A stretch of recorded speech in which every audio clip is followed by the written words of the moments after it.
You're listening to 99.1 WQRT LP in Indianapolis, and welcome to Radio Free Book Club for September 2022. I'm Ken Honeywell. I'm a writer and reader from Indianapolis, and today we'll be discussing a first novel that's gotten a lot of buzz this year, May Jonas Vladimir. I'm joined in the WQRT studio by a couple of new club members and one returning member. I'd like to ask them to introduce themselves. Steve, why don't you go first? Thanks, Ken. Steve Woods. I'm a financial advisor, and I have a side hustle. I officiate football in the NFL, and am an MFA graduate from Butler, and I had both of Susan and Dan in class, so it's fun to be with them. All right. Well, speaking of Susan and Dan, Susan? Hi, Ken. Hi, Steve.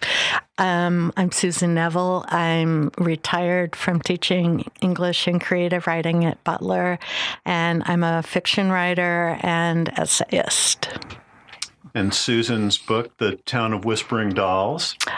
Just won the Indiana Eugene Glick Fiction Who's Your Authors Award. Yeah, that was awesome. It was exciting. Congratulations. Thank you. Yeah, where can we buy it? Oh, hey, that's a good one. With supply chain issues, I mean, it's on Amazon and it's on different places like that, and there are plenty of books in the warehouse, but it's hard to get them from the warehouse to a place. Yeah, interesting. So you can get on my website, and I've got a direct link that you can email me if you'd like. Awesome. All right, Dan. I'm Dan Barden. I'm a professor at Butler, and increasingly I think of myself as a typist. I just type things, and I don't know what they add up to. I've published 2 novels, and I've got a memoir that's making the rounds of publishers right now. Yeah, awesome. Love both your novels. Where can we buy those? On Amazon. Awesome. All right. Well, thanks, everybody. So just as we get started, I just want to remind listeners, this is a book club. We actually talk about the book. There will be spoilers. We're definitely talking about the ending of Vladimir. So if you haven't read it or you haven't finished it, this would be a good place to stop listening. And you can find Radio Free Book Club podcast on Mixcloud and on Spotify and other podcast aggregators, wherever you listen to podcasts. So finish the book and come back and listen. So yeah, let's get started. Who'd like to get the discussion going? Maybe we can start by talking about our narrator. Who is she and what's she all about? You guys have notes. I don't have notes, so go ahead. Okay. Our narrator is a 50-something-year-old English professor married to a 60-something English professor, and she is dealing with several things. One is that she's dealing with a new group of students, kind of a third and fourth wave feminist students, and she's quite clearly second wave. And her husband has been accused of sleeping with students, and has until it was specifically made a rule at the university that was not allowed to happen. Yeah, and he hasn't denied it, right? And he has not denied it. He has said all along that it was consensual. His wife actually is a little bit complicit, and she's having an argument with herself all the way through the book about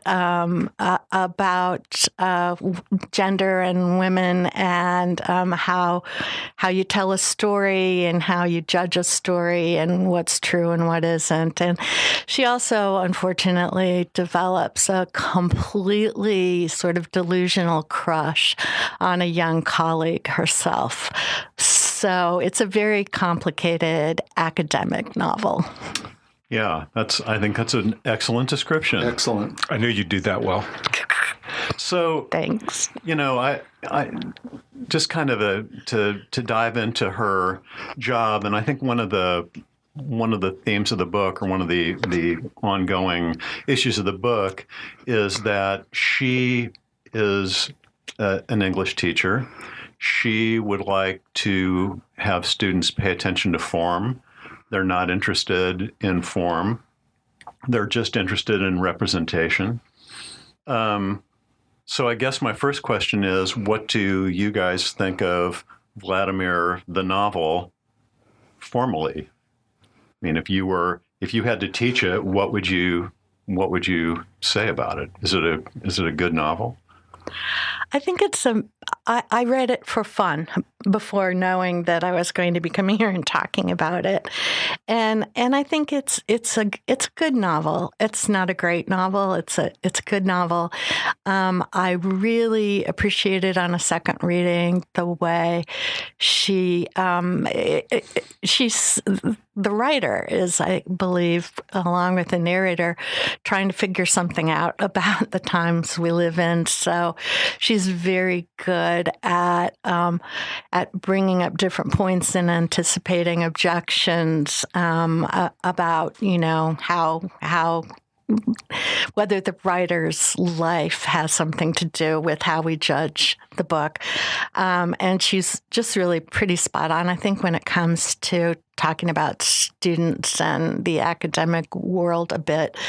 I say spot on a bit. That doesn't make much sense, but that makes sense to me. Yeah, because there are things where I think she's exaggerating, obviously. Sure. But ultimately, I think it keeps you reading from one chapter to the next. It's well written. But I do think it's in some ways in the form of looking at both sides of an argument. She's good at character development. It's very smart. And I love the references she makes to other books, and they are books that women often think about, like, Colette's Cherie and the Last of Cherie and different things like that. And Rebecca, she teaches Rebecca. And so, yeah, I'm not sure what you really mean by form. That's more Dan's bailiwick, I think. When I think of the form of a novel, I think Dan is just ready to say something about that. Well, yeah. I mean, I wanted to be careful because I shared Susan's. I don't remember how you say it. It was a bit. It was a good. Yeah. Yeah. And that resonated with me because it was a good book, and I finished it happily. When I read her description, her biography, I thought, oh, she's got a background in playwriting. Maybe this will have some sort of wonderful structure. And it seemed to me, formally, it reminded me of like things that I've done where it's like I got to a point where I was like, yeah, I don't know where to go with this. I have to like bring in space aliens or something. Something's got to happen. And then this whole scheme of like, kidnapping him and drugging him, and it just seemed like formally it was interesting, but it didn't cohere with the rest of the book in a way that I wanted it to. But I certainly wouldn't say it was a bad novel. I liked reading it.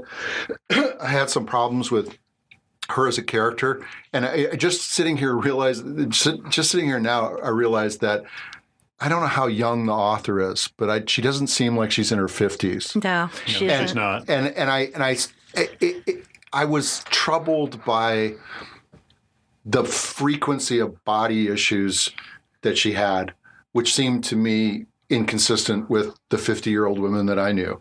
That they don't hate their bodies as much as this woman hates her body. I absolutely agree. Yeah. Some of the very first things I noticed in this description was, why is she so obsessed with, a chin hair? Or, why is she so obsessed with all of this stuff? And it seems to me that it's the way that a younger person would think that an older woman thinks about her body. And so there were times like that I thought, that's just not quite right. But I sort of forgave her. Well, it's. I mean, we might want to put an asterisk by that forgiving her, because so much of the book is based upon that self-hatred. I mean, the whole idea of Vladimir and her lust. It's like most of the 50-year-old women that I know are much saner than that. You know what I mean? Right. That they wouldn't think this guy was a good idea, even if he was attracted to them, which I don't see why he wouldn't have been. I mean, sure. Yeah. One thing is in the afterward, or there's a book club discussion, and she talks about how she was really influenced by Iris Murdoch, who's one of my absolute favorite writers and has been my entire adult life, and particularly by her Booker Prize winning novel, The Sea. And I think she was really thinking about that when you talked about the ending and how odd it seems, because that's basically what happens in The Sea. Somebody is absolutely sure that it's a man. This woman from childhood still loves him, and she kidnaps this poor woman, puts her in a room, and basically does something, it's very similar, but it's the whole book. And you can see from the beginning how completely unhinged he is, and it's an unhinged. It's kind of a moral dilemma, because Murdoch was a moral philosopher, and she said, her thing was that we make up stories about one another and we don't really see the other people as real at all. And so I think that in the end, that's kind of what she realized this is about. Yeah. We don't see the characters in the books as individual people. We see them as representative of a type. She doesn't see that young man Vladimir as he really is. She sees him as a type. The same thing happened with her husband and the women he slept with, and the women see him as a type, a powerful, older man. And so I think she was at that point kind of wanting to be a little bit in conversation with that idea of, how we create stories and how we create stories about other people. Yeah. I had a question, and Dan, you just kind of brought this up about the book taking shape maybe as a play. So if the affair with Vladimir was the gun, right, and we know by Chekhov that it's got to go off sometime in the third act, right? The way that gun went off was like a cartoon where they pull the trigger and it says bang. Yeah. Like I didn't feel there was this momentum building, and that's what kept me turning the pages. And I was excited when she drugged him, but then like the sex scene was just totally devoid of passion, and it was kind of a letdown from that promise that I expected, and maybe that was on purpose, but it seemed like a letdown ultimately. Well, and I thought, the opening scene has a guy zip tied to a chair, right? I mean, you kind of want to know what's going to happen there, but really, it was. I mean, you kind of forgot about that as the book went on. And then, I don't think she stuck the landing. There are questions that occur to me now, just sitting here. It's very useful to sit here with smart people. Is why couldn't they have had an affair? Do you know what I mean? It was like, again, like the whole idea that he has to be zip tied in order to get her attention seems sort of incredible to me, particularly since, his wife is screwing her husband, and there's all this mishigas going on. I would have been interested in a story in which she seduced him, but the ground of this story I'd be happy for somebody to disagree with me, is that she can't seduce him because she's old and withered up, and I don't buy that at all. But he's flirting with her. He's flirting with her shamelessly throughout the story. Yeah. And she's clearly, a hot 58-year-old. Yeah. So what Yeah, I don't understand why it had to go that way. At that point, I think she was just trying to keep him from dying. But, like if I can zip tie him to the chair, then, at least he's not going to fall over and die. But what I don't understand is why doesn't she call 911 or, Well, again, I mean, she's some not ways she been didn't that act kind of like person. a 58-year-old woman, right? I mean, her response to her daughter's, basically her daughter's marriage breaking up and her being pregnant by some guy in the bus station was to go get drunk with her. Exactly. You're right. Right. You're right. But it would seem to be a big swing and a miss from a woman who's grappling with her age and using all of those things from an experiential standpoint that she's learned in order to attract Vladimir. And I think, Dan, to your point, she had all of those things ready to go. Like Vladimir was, that little doe coming out of the woods and, very tentatively. And then she ties him up. Like she could have very easily accomplished everything just by being a good listener and being very interesting and all of the things that his wife was not. Right? Complaining about money and all of these things. I think she had a great opportunity that she just squandered. Well, and he was clearly more aware of what was going on than she thought he was. Mm-hmm. Right? Yeah, she even says that she put him in that role. Yeah, placed him in that role. Me what we're going to do next. Yeah, it's all up to you, right? You're the playwright. Right. Yeah, it's funny. It's almost like I mean, we're I don't know what my hardcover's got the juicy romance novel. Yeah, that's the American hardcover. Yeah, and it's like it's almost like I want to posit that the author was like, no, this can't be any kind of romance. This can't be any kind of romance. They can't have an affair. We got to go in a different direction. You know what I mean? Yeah. And I would have, and I don't see why I'm not sure you're allowed to say that here, but maybe Oreo can bleep us. Yeah. Well, she had in the past. I mean, she'd had relationships with other men. Well, she had that serious relationship, right, with David, the other guy in the department. But was he in the department? He was. Okay, he was in the department. Okay, got it. Okay. Yeah, in some ways, I think it's because it's a novel of ideas, and it wasn't meant to be a romance novel. She's like, okay, what am I going to do now? I have to figure out. Well, I don't really see him either. I don't know. But Vladimir was like kind of I don't know. I didn't like Vladimir. Yeah. No, and it's interesting. She came to the conclusion that he was not the dominant partner in that marriage. Yeah. Right? She was better than him. Yeah. Yeah. I it's like, I don't know. I promised myself as I was coming in here that I wasn't going to do violence to another writer's, first book, but I want her to have an affair with a student or have an affair. Well, I mean, he's a bad person for her to have an affair with, right? Yeah. I don't know. So do you grade a first novel differently? No, I don't grade a first novel differently. I just am increasingly aware of how hard it is to get anything done and to get anything published. And so I just sort of want to celebrate, Julia's accomplishment. Oh, for sure. I mean, it's a good book. A sentence by sentence level, it's beautifully written. Well, it's a good book and it's got a good structure. I mean, I've read plenty of books, that I'm just, crawling across the desert trying to finish.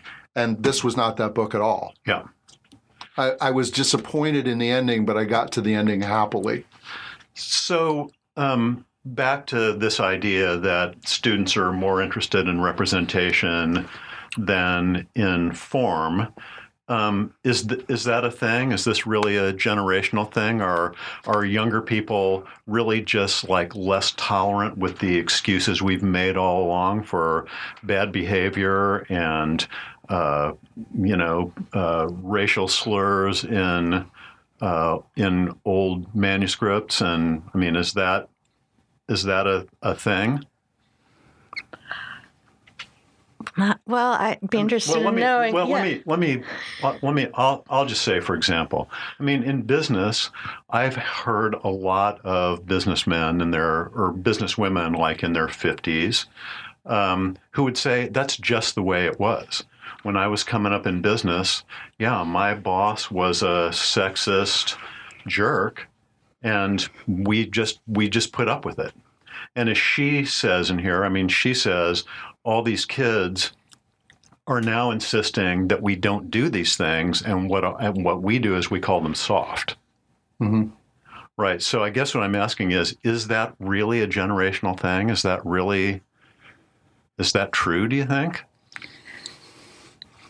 You're retired. You can answer. I think a lot of what she talks about is generational, I suppose, but it's also maybe it's the way we look at things now. I mean, after everyone here watches Game of Thrones, and at the very end when Khaleesi, what is her actual name? Daenerys, yeah. When she goes and, sets fire to the whole city, and the next day, I was like, oh my God, I wish she hadn't done that. But I understand why. She was sold into slavery, or she just lost her best friend, this and that and the other. And it was a surprising ending. But all anybody talked about the next day that I read were things about, it's a woman going mad again. It's Medea, it's Clytemnestra, it's the mad woman in the attic. It's that same story. And I kept thinking, but it wasn't their story. It was her story, her very specific story. And I think that's what we tend to do now for very good reason. I mean, when I'm talking too much, so you can cut a lot of this out. No, when I was in college, I remember we read no writers by men in my contemporary lit class, none. We read Edward Albee's Who's Afraid of Virginia Woolf, and I asked who Virginia Woolf was, and Virginia Woolf is probably the writer I most needed at that point in my life. Her ideas, her style, everything. And the professor, who was very smart, said, "Oh, she's just a minor British novelist." So I could never find out who she was until I did it on my own later on. So, so all we could do as an older woman, second wave, I guess, was to look at stories and say, oh yeah, it's really interesting how Hardy portrays women in this, or how, you had to find the woman's voice hidden in the characters and trust that those writers were smart enough and observant enough that they were telling us something true. So, I mean, I can see how we all started doing it, but it becomes a little bit lazy as well, because a really great work of art is, so much more. I mean, she says, the narrator, I wanted them to see how suspense was created, how symbols are utilized, how repetition made the ghost of Rebecca rise from the page. Again and again, you need to see these things, or they drive me crazy, being so completely obsessed with whether or not people were represented well. Wanting every piece of literature to be some utopian screed of fairness. And yeah, I can see that. I mean, I can see that. And, why are you talking about this book like this? There's so much more to it. Right. The metaphors, the images, the way it sees the world. Question, her question specifically was, should we consider certain stories damaging and restrict them from a general audience, not trusting them to take in the story without internalizing the messaging? What's the relationship between morality and art, I guess? Well, it's funny. I mean, again, I feel like I just want to say that this is another case where it seems like a young woman imagining an older woman, because she seems less sophisticated on these topics. She seems a little like, the cranky old guy yelling at the kids to get off the lawn. Because in our world, in the world of teaching, we understand why these things have to happen.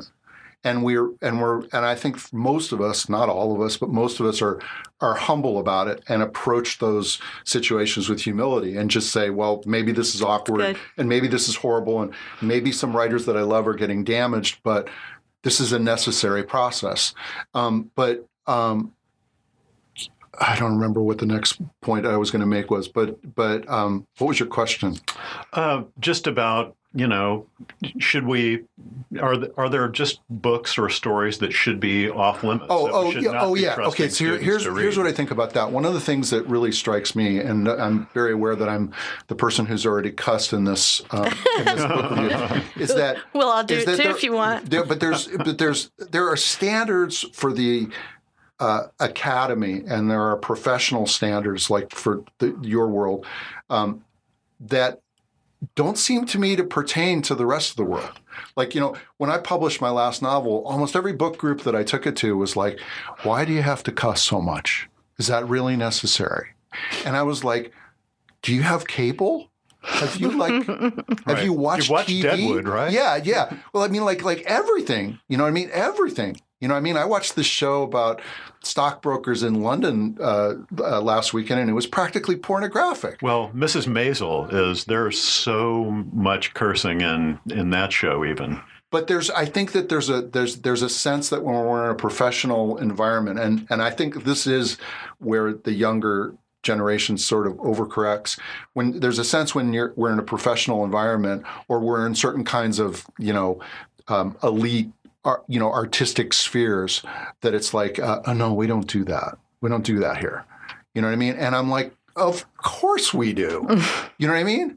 Like, you can't tell me, college junior, that I'm the first person you've heard today use that word. Right.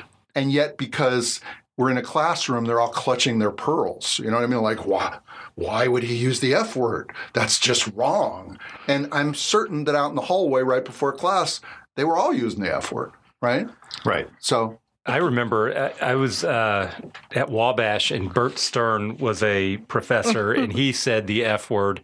And at that moment, I didn't clutch my pearls, but I was like, oh, he's letting me in. Like, I'm part of the group now. Like, I'm an adult. He can talk to me this way. Or when you hear your parents cuss, I think that is a kind of a transition. But I do think that language is useful in telling part of the story, and to take that out would be disingenuous to certain characters. And if there are pearl clutchers out there, I think they probably just need to get over it a little bit. Well,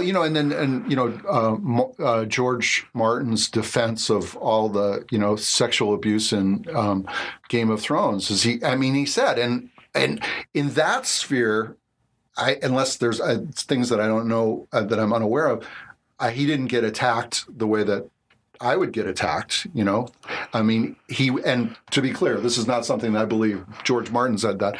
He said, rape is an important part of human history. There are rapes in this story because that's how one of the ways that human history progresses, and incest is one of the ways that human history progresses. And you're just like, okay, like in that sphere, because we're all entertained, but, I would never say something like that in a classroom. You know what I mean? Really? Right. No. You wouldn't say that. I would not use the word rape in a classroom. Seriously. Like, even though, students talk about rape culture, and that, they actually talk about it quite a bit. It's, if the book glorifies it, then, and doesn't recognize what it's doing, it's probably a bad book. But George R. Martin, and I haven't read the books, but, you have to realize what human beings are capable of, and they're capable of some atrocities. Sure. And literature and history kind of let you see that and maybe prevent it. I don't know. Would the girls in this college go running to the dean, though, in a situation like that? They wanted the author's or the narrator's husband's head on a spit, just based on his affairs. If he had taught something even risque like that, would they go running to the administration? They wanted them canceled right away. Can you teach Lolita? Speaking of Vladimir, I wouldn't touch it with a 10-foot pole.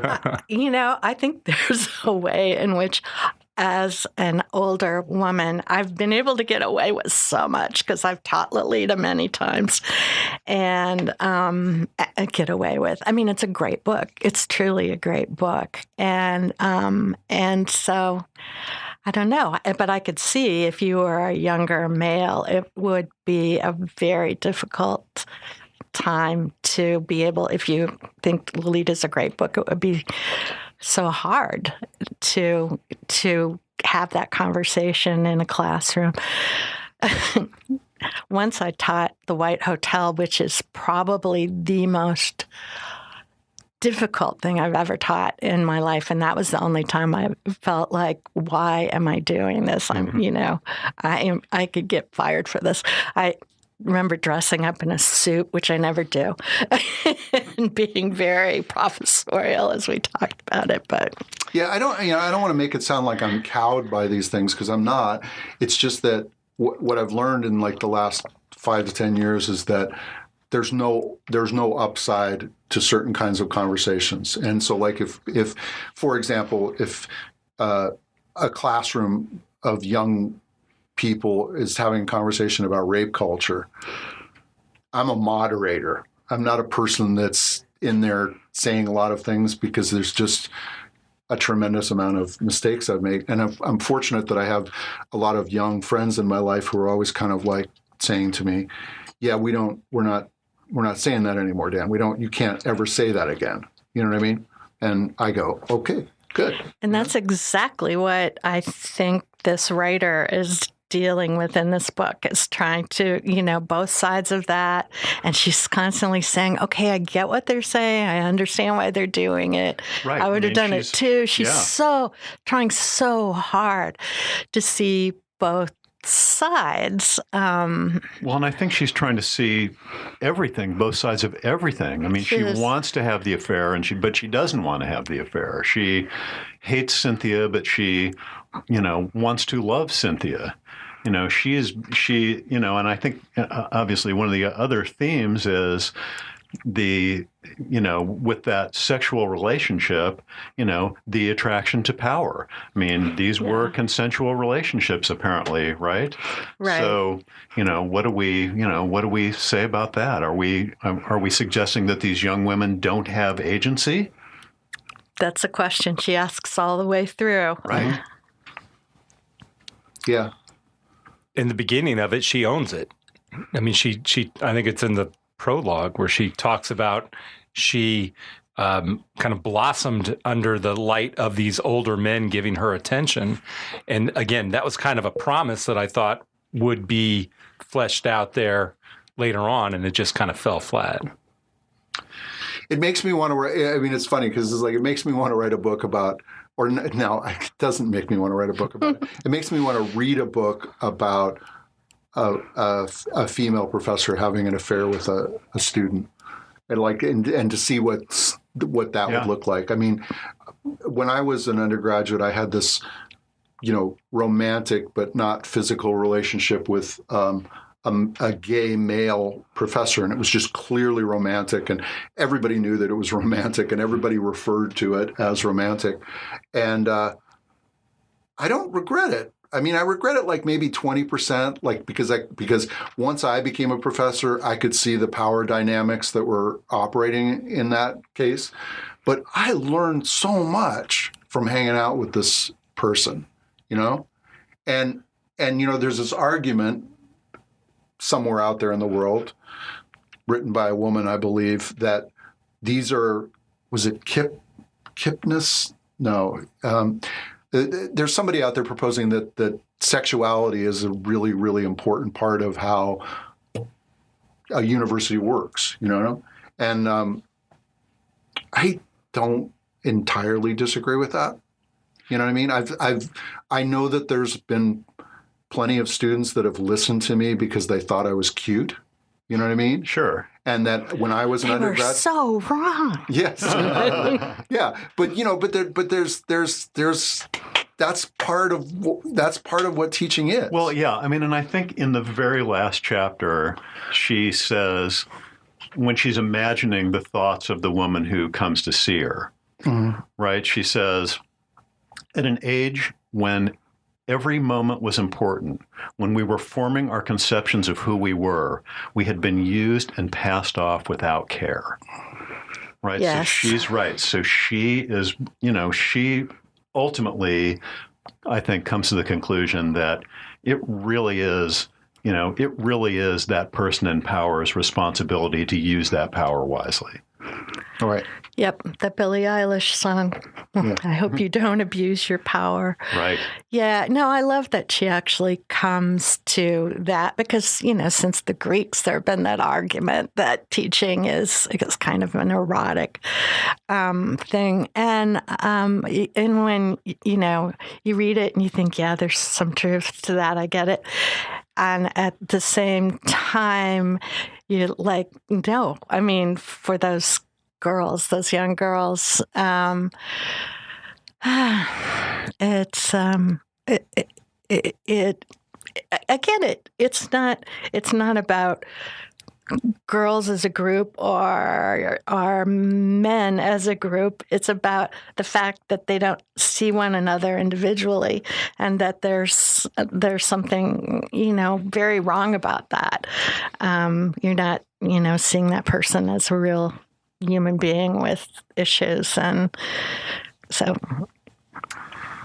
Yeah, I'm going to really shift the topic here. And I just want to say I love the idea that sometimes a compliment can be more wounding than an insult. Oh, yeah, I love that too. And she had like, when you give somebody a compliment, you are like less than them, you are equal to them, and you're superior to them. All at the same time. That's what's good about compliments. And that someone had once said to her, I can tell you worked so hard on it. I know, that's so great. Yeah. That's so great. I love that. I had a friend once who, after listening to this woman sing, who was just like mind-blowingly awful, she said, "Oh, you have such a powerful voice."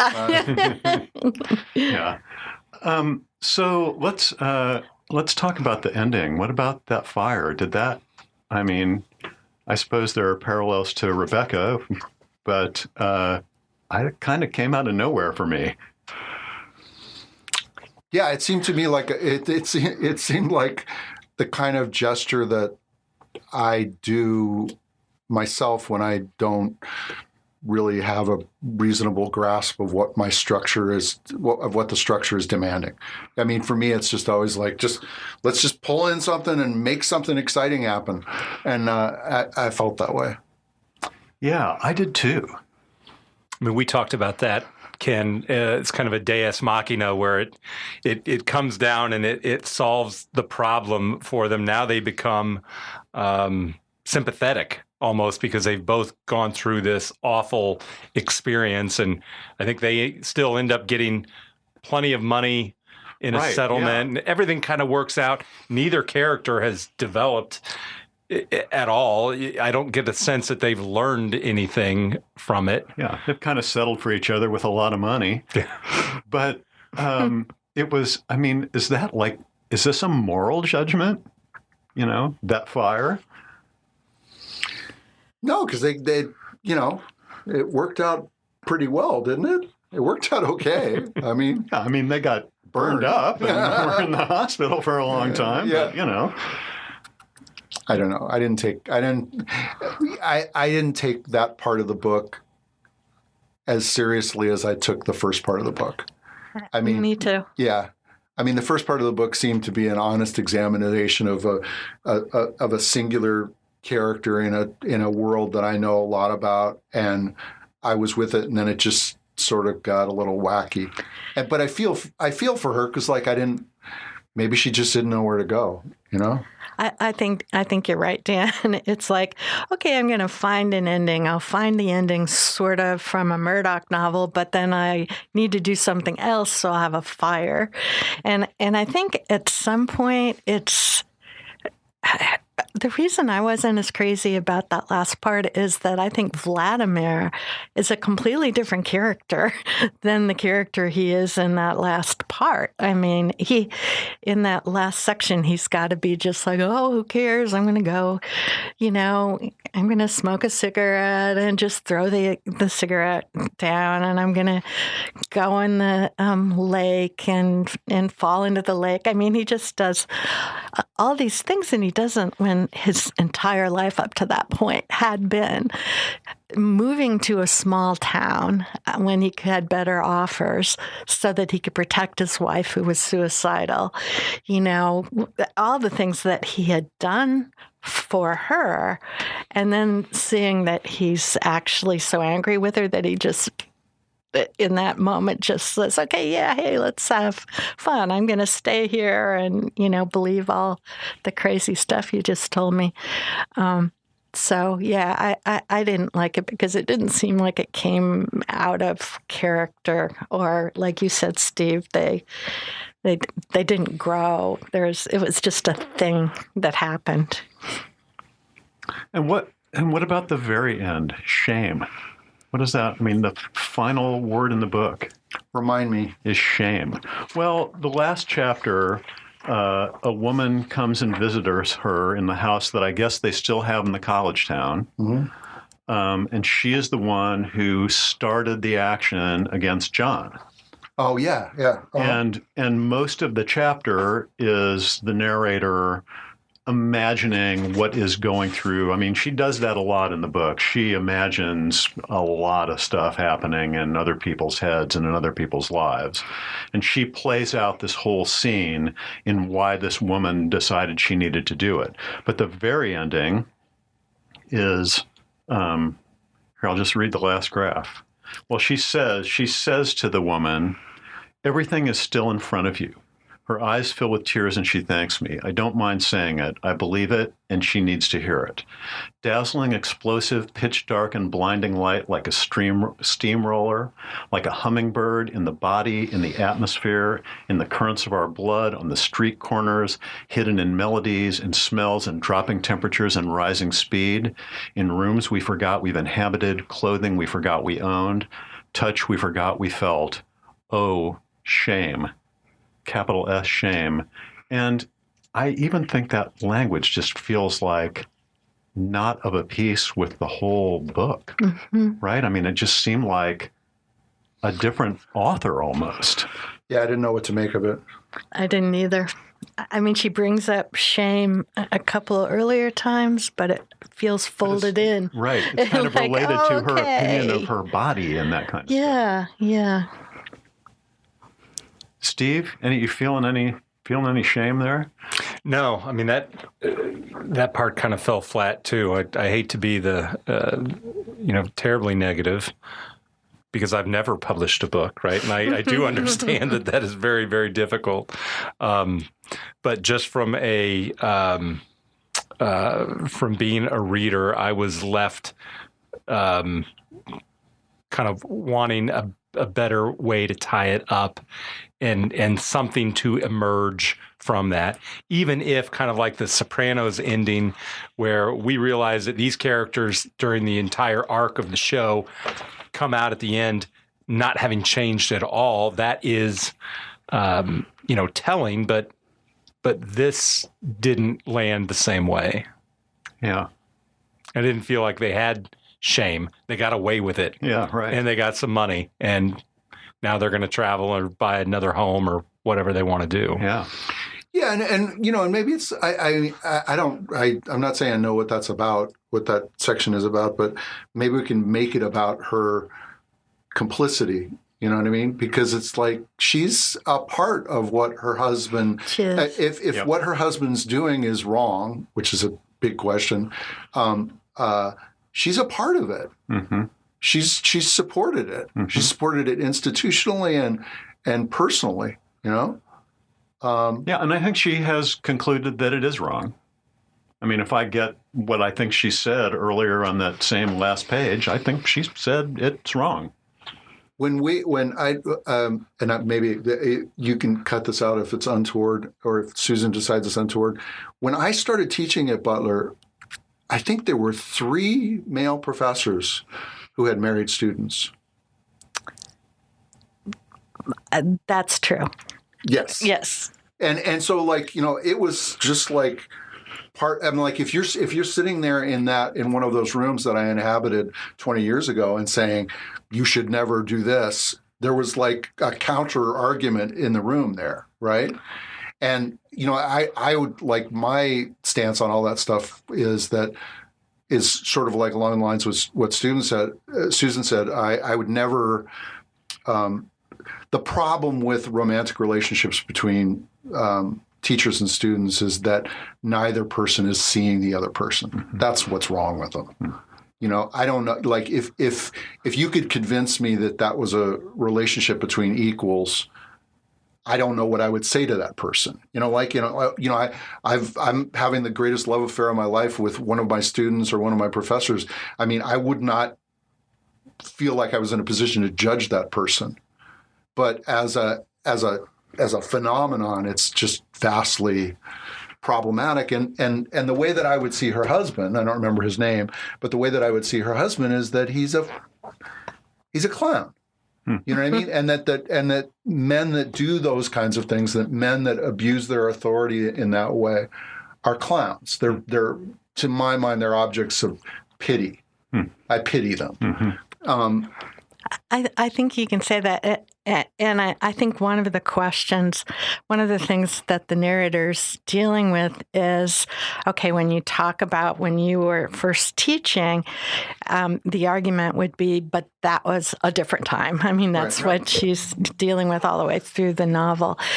Her husband was, I think there's a difference. You have to make a difference between somebody who says, okay, you're no longer a student. I no longer have power over you.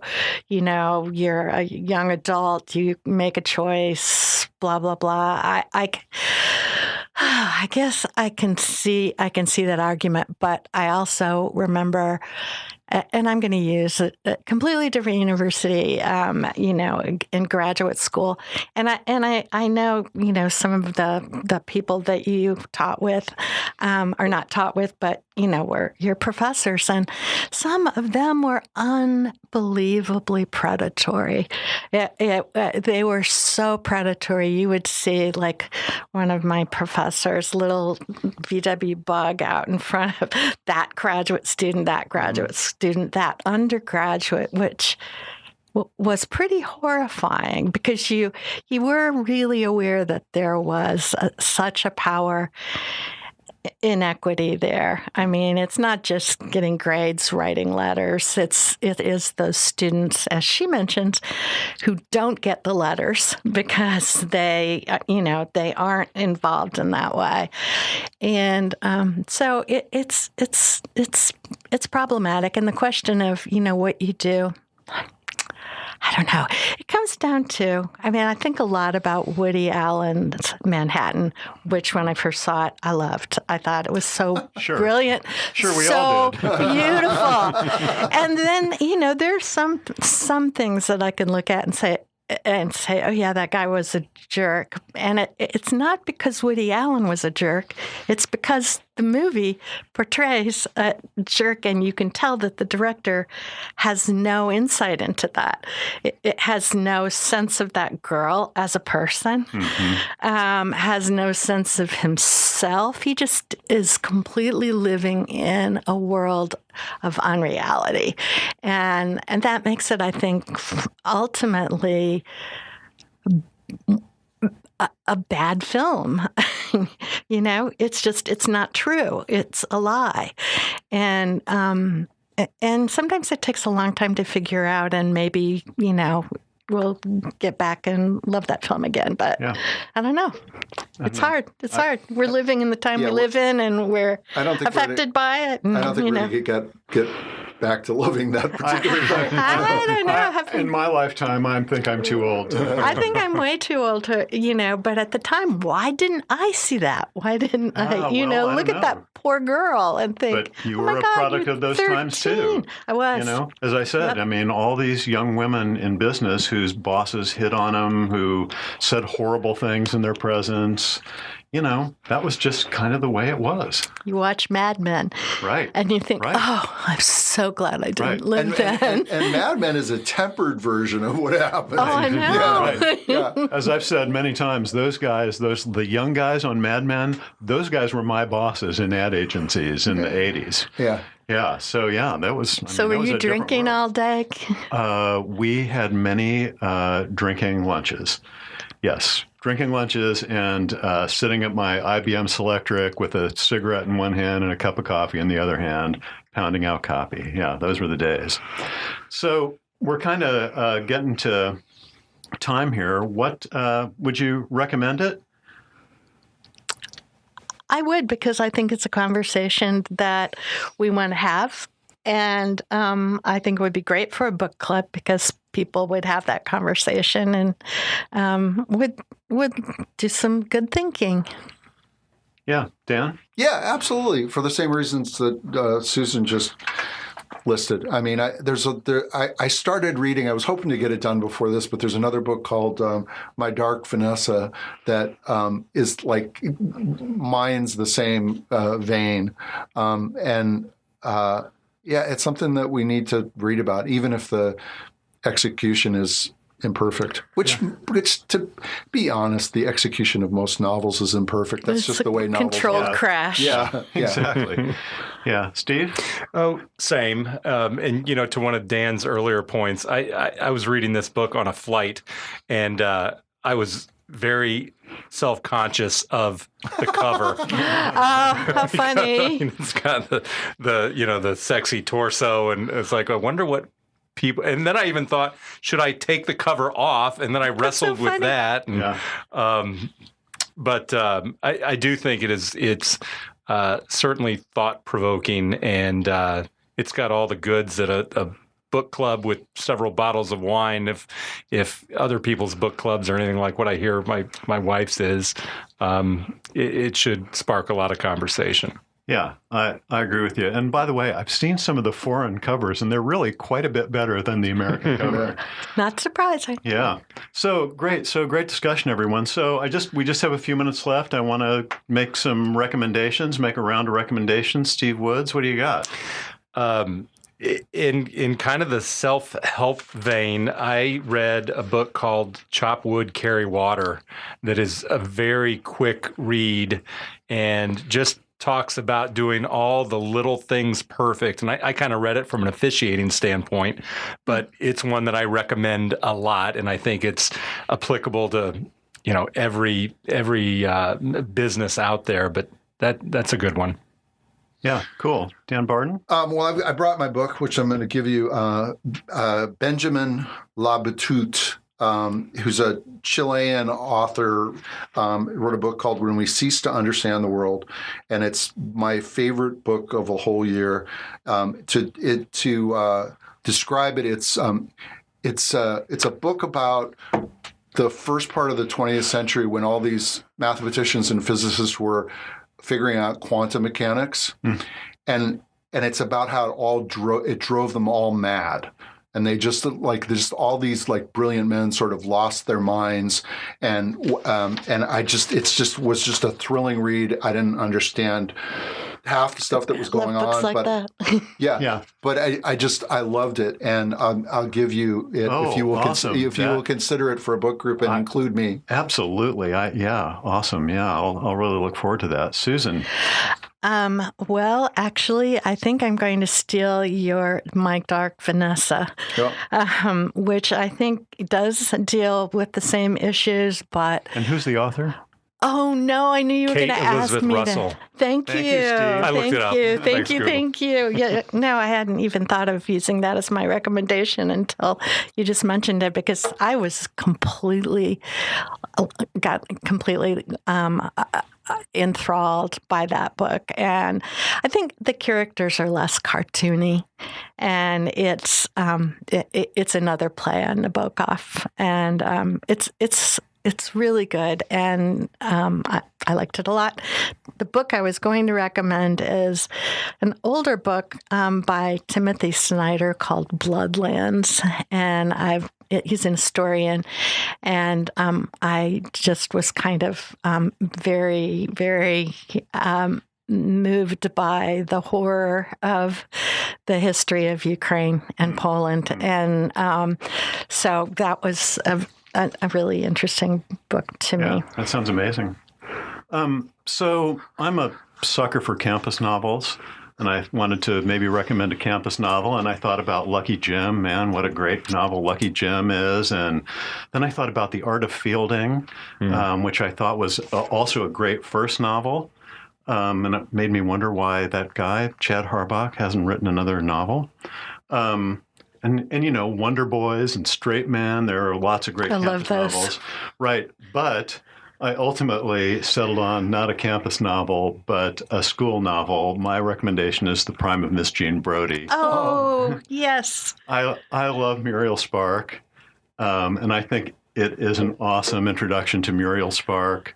Miss Jean Brodie is a woman in her prime, who's a teacher in a girls' school in Edinburgh, and it has one of my favorite opening lines of any book. The boys, as they talked to the girls from the Marcia Blaine School, stood on the far side of their bicycles holding their handlebars, which established a protective fence of bicycles between the sexes and the impression that at any moment the boys were likely to be away.